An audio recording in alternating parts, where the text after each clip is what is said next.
Gabonais et Gabonaises, très chers compatriotes, c'est toujours un bonheur pour nous de nous adresser à vous. Nous vivons en effet des jours très périlleux où l'on veut nous faire croire que ce qui est bien est mal et ce qui est mal est bien. Mais nous savons que dans ce monde, ce qui a été mal est et sera toujours mal.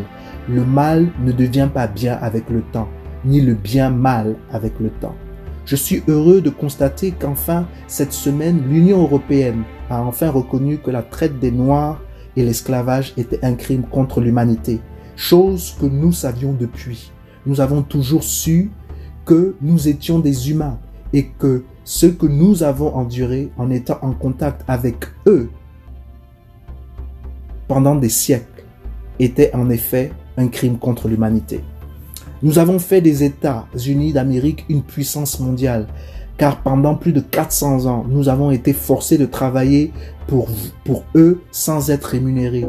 Nous avons aussi bâti l'Europe et fait de l'Europe par notre labeur ce que vous glorifiez aujourd'hui. Reconnaître votre tort envers nous est une bonne chose, mais je pense qu'il faut que vous alliez encore plus loin. Reconnaître vos fautes, c'est bien, mais maintenant, on fait quoi avec cette confession? L'Afrique et tous ses descendants doivent être dédommagés pour les torts subis. Cela ne serait que justice. Oui, il faut aller encore plus loin. Le partage de l'Afrique pendant la conférence de Berlin est aussi un crime contre l'humanité. La colonisation est aussi un crime contre l'humanité. L'ingérence abusive dans nos pays est un crime contre l'humanité. La non-assistance à un peuple en danger quand vos armées sont sur nos territoires est un crime contre l'humanité. Nous imposer des régimes non légitimes est un crime aussi contre l'humanité. Comme vous pouvez le constater, vous nous avez fait beaucoup de mal. Le temps est venu de restituer notre dignité, de restaurer ce qui nous a été pris. Le temps est venu que nous participons pleinement dans les concerts des nations en tant qu'humains, car nous écarter du droit de veto aux Nations Unies est un crime contre l'humanité. Car lorsque vous décidez de notre avenir sans nous, cela ne peut jamais être pour nous, cela sera toujours contre nous. Nous voulons être à toute l'étape de négociation en tant qu'égaux. Le temps est arrivé de réparer le tort fait à l'Afrique et au monde noir au lieu de continuer à nous piller et de nous assujettir. Nous refusons de courber les chines. Nous avons décidé de nous battre pour ce qui est nôtre dès la naissance. Et nous sommes prêts à l'obtenir par tous les moyens possibles et inimaginables. Les mensonges perpétrés pendant des siècles doivent prendre fin. Et la vérité doit jaillir pour le bien-être de l'humanité tout entière. Permettez-moi maintenant de me pencher sur mon pays, le Gabon. Cette semaine, la dépénalisation de l'homosexualité a été, paraît-il, votée. Tout d'abord, j'aimerais rappeler ici que le Gabon n'est pas homophobe. La preuve est que ceux qui se donnent à de telles pratiques vivent parmi nous sans être inquiétés. Personne au Gabon, du moins à ma connaissance, n'a été tué ou assassiné à cause de son orientation sexuelle. Je le répète, tous, nous les connaissons tous et ils ne sont pas en danger parmi nous. Ce qui me surprend cependant, c'est que l'on nous dise que la dépénalisation a été adoptée par 48 députés, 25 seraient absents et 67 députés se seraient abstenus. Si tel est le cas, comment cette loi a-t-elle pu passer?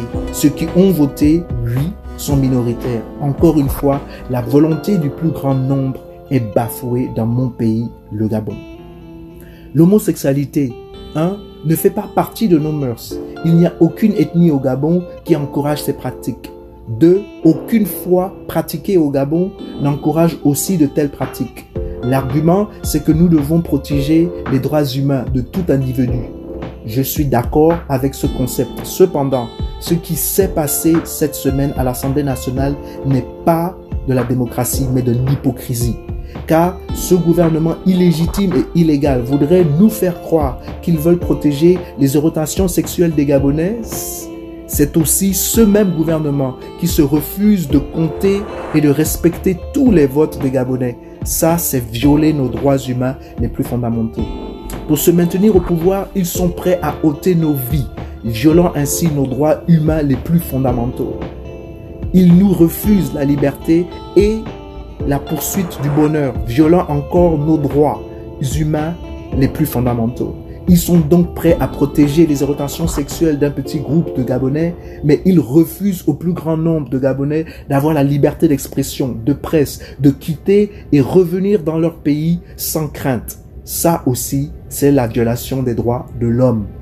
Que fait donc l'Assemblée nationale par rapport à la veuve et l'orphelin qui sont spoliés au Gabon?